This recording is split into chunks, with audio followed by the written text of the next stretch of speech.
a moment here to find the crown of our head. I should have done that before. Find the center of your ear hole with your thumb. Take the middle finger straight up from there, and then find the crown of the head, right? And maybe give that a little bit of a tap, right? That crown of the head, when you're in neutral, is straight out to the wall behind me.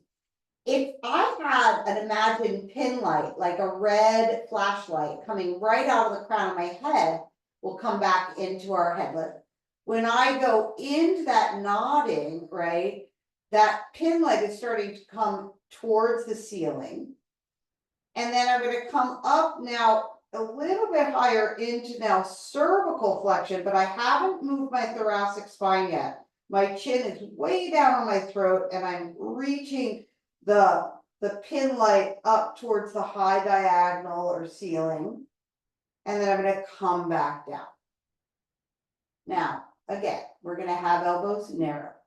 We're going to float. This is the language I'm going to use. We're going to spin. That's capital flexion. We're going to flex the cervical spine, and we're going to hold. Now, you're going to take all that effort and bring it into an upper abdominal curl, right? Which is a very popular cue in Pilates. But you're going to keep spinning and flexing, and then we're going to come down and come back. Right? And then you're going to come up to seated.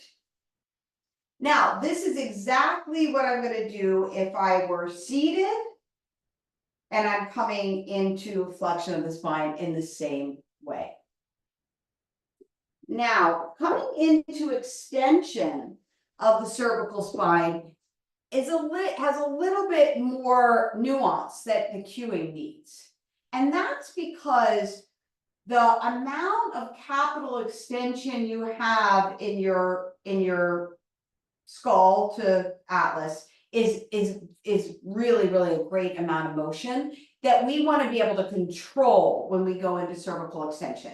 But we don't want to stop doing cervical extension, right? I find it's like people are doing swan and all these back bend exercises, and they're not coming into cervical extension, which means their head is not going in the direction of the back bend, which is not going to work on a high level back bend. And you can join me in that back bend course to get into that a little bit more. But here's the image I like to use. I'm taking this little teeny length of a TheraBand, and I'm going to give this demonstration. When we go into cervical extension, what we want to do, and I'll call on this in class, is to imagine that we have this little TheraBand attaching our chin and our manubrium, which is the highest point of our sternum.